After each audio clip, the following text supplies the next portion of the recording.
Hi, this is B. I'm going to read a story for you today.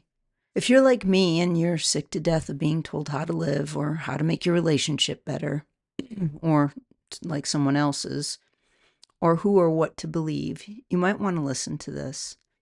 This is the world I built. I think of the sisters of misunderstood magic every day.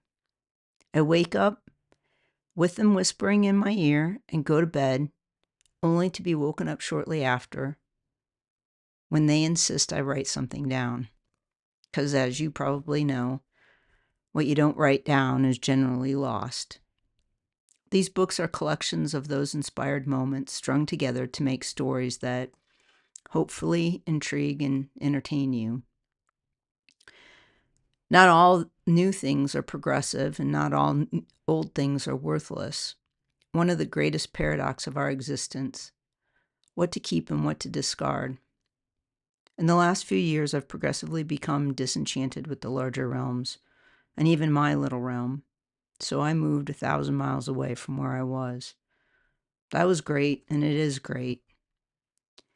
In that process, I discovered people who were also disenchanted with the state of affairs. These books are how my sister and I are dealing with what is happening. The struggle was so great, we've written 7 books. We've documented our ways of seeing, insights, and awareness, all in story form. If you've read my soap making books, you'll understand, as you can tell, I learned through storytelling versus telling me what to do. I'm rather stubborn like that. I don't like to be told. However, if someone offers a way for me to see differently, I'm on board. Some are allowed to speak while others are not, and just silenced, not just silenced, but erased from all discourse. We're not okay with that. The further we go back in our research, the more we realized this happens over and over and over again. Wash, rinse, repeat. Some creatures are just boring. We aren't, or at least we don't think so. We have joined groups and investigated religions, new ways of seeing, all to be disappointed. What we haven't been disappointed in is each other. I've learned a long time ago, start with where you are and what you have. So that's what we did. We built on our natural language and how we see. These letters made us so delighted in the world around us, we decided to share our works. They gave us reason to continue, to wake up and with joy and gratitude. We became enchanted in the world again. So we figured we'd offer another way, not better, not filled with love and light, but just another way to see. This excerpt is from our Grimoire, Spells, Spices, and Stardust. And yes, I do love alliteration. So this is our way. Introduction. Memory isn't just recollection, it's reconstruction. What I choose to remember shapes not just my past, but the very fabric of my present reality. Grandmother Helena Christina Starnscore Wardengard, 1976. The pages you hold carry more than mere ink and paper. They contain generations of wisdom, whispered secrets beneath starlight, and the gentle hum of magic that flowed through Helenborg Wardengard bloodline since before anyone can remember. It was my grandmother, Helena Christina Starnscore Wardengard, who truly embodied the gentle power our family was meant to wield. During my childhood summers spent at her cottage, she would sit me on her lap beside the kitchen hearth, her fingers smelling of rosemary and moonlight, and tell me that magic isn't found in grand gestures, but in the quiet place and moments between breaths. The strongest spells, she would say, are brewed with patience and intention, just like the best teas. Her wisdom connected our family to ancient magical traditions stretching back through generations. The Wardengard lineage, through my father, Count Jonas Sven Wardengard, has always been one of keepers rather than seekers. For centuries, we have guarded the old ways, the subtle spells that heal rather than harm, the nurture rather than command, an invitation rather than a summons. Grandmother Helena began the tradition of documenting our family recipes, both culinary and magical, after sensing that some of our ancestral knowledge was being twisted toward darker purposes. Each generation since has added their discoveries, their quiet innovations and slight maneuverings of the natural laws. This grimoire would not exist without my sister Ivy, Wardengard Trolldaughter, whose marriage into the Norwegian Trolldaughter family brought fresh perspective to our traditional practices. Her home in Wisconsin's remote forest has become a sanctuary where we test and refine our craft, which is true practice. Our other sisters have contributed in their own ways, though more distantly. Nyla's historical memory, Thessaly's creative approach to manifestation, and Ione's precise analytical mind have all influenced certain entries. Even our cousin Temperance scribbles, anachronistic yet effective homeschooling techniques, found their way into our practical applications. Not everything in these pages is meant to be magical in the traditional sense. Some recipes are simply good food, made with care and intention. It's its own form of magic. The line between a nourishing soup and a healing potion has always been thinner than most realize. Magic, after all, is only just paying closer attention to the world around us, noticing which herbs grow together in the wild, which crystals catch the first light of morning, which words bring comfort when spoken into the quiet. We offer this collection not as definitive magic, but as a starting point for your own journey. These are our family's favorite workings. Add your notes in the margins, spill tea on the pages. Let the book grow with you as it has grown with generations of our family. Experiment and adapt our offerings to meet the needs of yourself and your loved ones. Alter them to suit your tastes and strengthen them with your particular brand of magic in the purest of your intentions. The world grows ever more mechanized, ever faster. Perhaps now, more than ever, we need the slow magic of our ancestors, the patient stirring of a pot while contemplating our place in the universe, the careful selection of herbs grown under specific moons, the quiet incantations that harm none and heal many. With love and wonder, Margaret Maggie Shaw. Spring Equinox 2025. The Well-Tended Apothecary, where kitchen meets magic. A properly stocked spice cabinet serves as both pantry and apothecary, for the wise practitioner recognizes no true distinction between nourishing the body and nourishing the spirit. Each jar holds dual purpose. Cinnamon warms both morning coffee and protective charms. Rosemary enhances both roasted potatoes and clarity of thought, while black pepper guards against both bland food and malevolent influences. These bottles represent more than mere seasoning. They are allies in the daily practice of transformation. Bay leaves crown both Sunday stew and boundary workings, setting the upcoming week with clarity. When bay leaves find their way to you unexpectedly, consider it an invitation to set any lingering misfortune aside before the leaf's protective work begins. Sage purifies both holiday stuffing and sacred spaces. Thyme brings courage to both garden beds and tentative hearts. The practical witch understands that every meal is a spell, every cup of tea a potion, every pinch of herb an invitation to magic. When your apothecary lives alongside your everyday cooking ingredients, the sacred and mundane become one seamless practice of intentional living. Stock well, label with care, and remember, the most potent magic often begins with the simplest ingredients, transformed by nothing more mysterious than attention, gratitude, and clear intent. From the Practical Wisdom of the Wardengard Kitchen.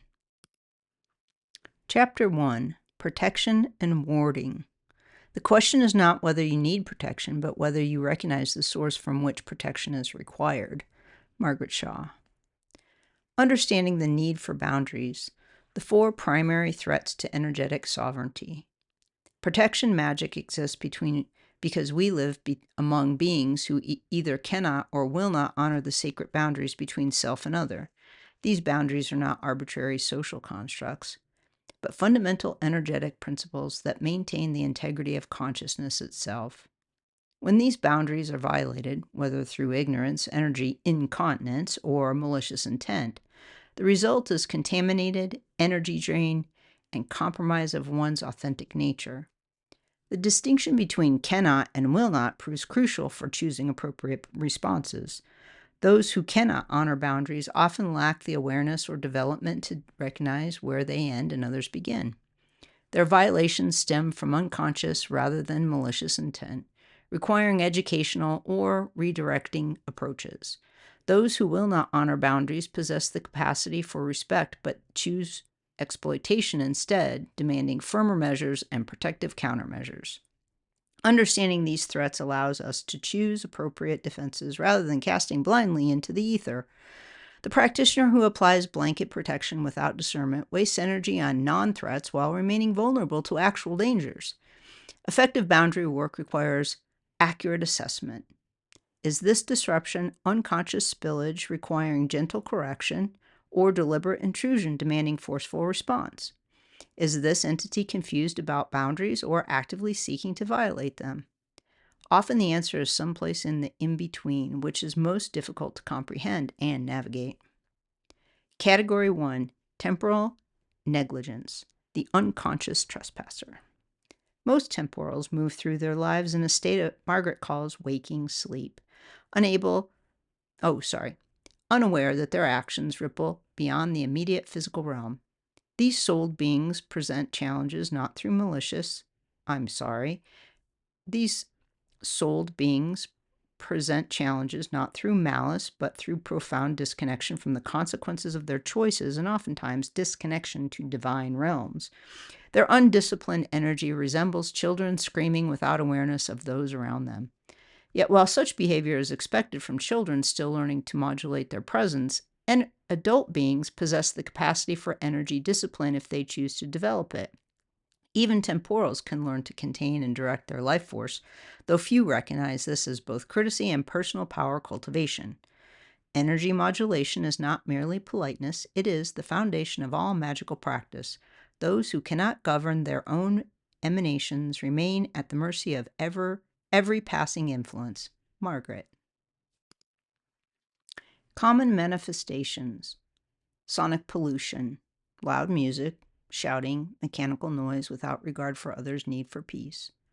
Energetic spillage, uncontained emotions, arguments conducted in public spaces, dramatic displays that force others to absorb their chaos. Physical thoughtlessness, littering, blocking pathways, claiming public space as private territory. Boundary blindness, an inability to recognize that their personal realm ends where another's begins. Spells of self-containment can maintain dignity while navigating these challenges. For example, when walking in a forest where a temporal plays music loudly, disrupting the natural harmony sought by all who come seeking nature's peace, containment magic preserves your own connection to the woodland spirits despite the interference. Enchantments to remain unseen by temporals serve dual purposes. They can be performed on oneself to move unnoticed through chaotic environments, and they prevent the practitioner from speaking harsh words to those causing disturbance. Sometimes the kindest protection is mutual invisibility. I once spent an entire afternoon invisible to a family having loud arguments near my favorite meditation grove. They never knew I was there. I maintained my practice and no harsh words were exchanged. Everyone remained unharmed. Ivy. So you've heard me read a bit from my books, and yes, I do stumble over my own words. Not all of the words are mine. Some are my sister's. And we do read them over and over and over again. I read them aloud to my husband often and regularly, and I still stumble over my words. So thank you for listening today. And if this is your cup of tea, then maybe you'd be interested in reading more of these books, which I'm slowly releasing gradually. It has been a particularly weird last year and a half or so. We started truly focusing on these books. We write daily, exchange, edit daily. And so to have 7 books is really shocking to me. But it's all very natural. It's a natural progression from us writing letters to each other and sharing the letters. And if you'd like to know more, I have blog posts coming out pretty regularly now. I don't have a schedule for it, nor do I have a schedule for reading. But if you like me to read more, please leave a comment or something to let me know that you are. I trust that you're an adult watching this. And if you're not, that's all right too. This is pretty friendly to all. And I would never tell you to like and follow because I don't like being told to do that, so I won't tell you to do that. But if you do communicate with me somehow so that I know that you want me to continue to read. In conclusion, thank you for listening, and I hope you have a great day. I hope this brought a little sparkle to you, and that's pretty much all I know. So, thank you.